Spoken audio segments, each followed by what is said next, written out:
Hello there, welcome to the Handshake here on New Vision TV. I'm Lynn Komjisha and joining me is Edna Ruth Mubiru. Edna, welcome to the show. Thank you, Lynn. So State Minister for Finance David Bahati says that subsistence economy is hurting Uganda.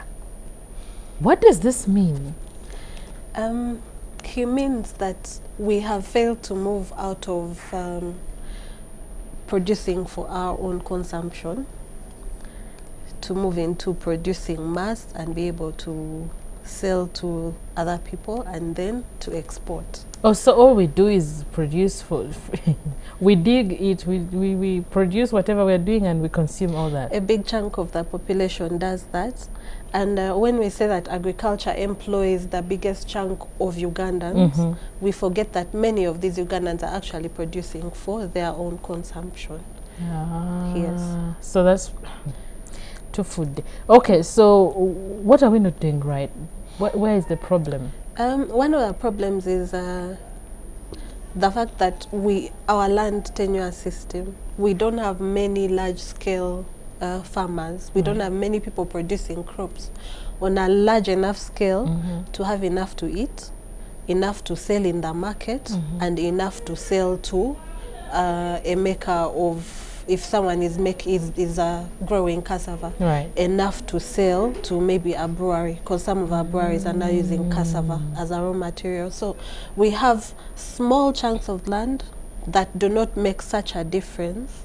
You can, wake up, you're alive, you feed, tomorrow comes and life goes on like that. Yeah. But you're not really selling forward. And because you're not selling forward, industry also, they probably have to import some raw materials and that makes it expensive.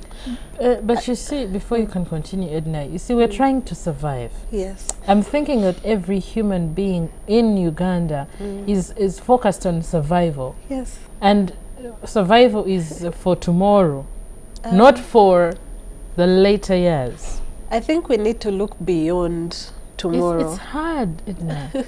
We need to look beyond tomorrow, because if you're planting the crops for you to survive tomorrow, then what about the child you will leave behind tomorrow? They'll also figure out how to survive. No. I think we need to think beyond that. We need to think. We need to think production. We need to think, because there's something that we have almost lost. It's the cottage industry. Now, when I talk about a beer maker, it is a big factory. Yeah. But then the cottage industry is where we bring together, let's say it's a family that has a certain acreage. We bring together our produce and it's enough for us to have a small meal. And this meal has a byproduct which can feed someone's chicken, So those small factories are missing. So you've got the big farms, but we forget that there's this whole gap that we are not feeling. Okay, are you trying to say it is entirely our fault as people, or there's something that somebody ought to do? I think, one, we need to realize that by coming together, we benefit more. If I have a piece of land and join it with and work with a person, my neighbor, who has a piece of land, will definitely get more by working together, bring our brains together. What do we do with this land? So I think it's a conversation that needs to start at household level. Yeah. And then, of course, if we have extension workers who can help us to improve our produce, improve the yield from our produce, if we can get fertilizers at affordable fees. So it's a number of things and a number of conversations that need to be happening. Okay. The challenge is that the person producing at subsistence level is thinking of surviving tomorrow and does not realize that there is more. Or they will get the maize off the grain off the cob and don't have use for that cob. But that cob can feed chickens. That cob can be used to mix feeds for other animals. So I think we need to have a bigger conversation on agriculture and value addition. True. Yes. Is this, have we reached a point of government to Yambe? We've been asking government to help us for so long, but then now we need to, as individuals and as small groups, we need to go with solutions so that we are not telling them help us from zero, but we go and tell them this is what we need. Can you meet us somewhere?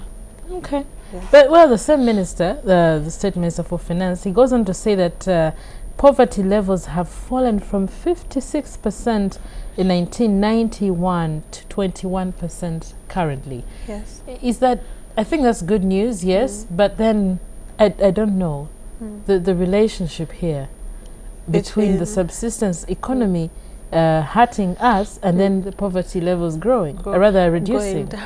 Well, I think it should be an inverse relationship, yes. But I think he's talking about the fact that much as we expect that by numbers, poverty numbers going down, you have less people at survival level. Yeah. People should be able to think beyond just surviving and getting into. But I think it hasn't become a reality for us. Even the 20%, when you talk to some of the people in the National Planning Authority, they'll tell you that even that that number, the number that has come out of poverty, we have a few people teetering on the brink, such that if I didn't earn an income for 3 months, that person, if I'm using myself as an example, if I don't earn an income for 3 months, there's a high chance of falling back into that poverty bracket. So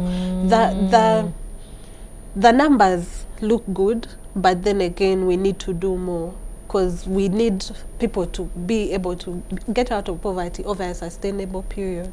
All right. Well, it sounds like good news, but you need to work hard at it. Subsistence economy, I still think it's more about survival. We're not even looking at... We think it is the government's role anyway, but it's both our roles. So we all need to play one role or the other. Thank you so much, Edna. Thank you, Lynn.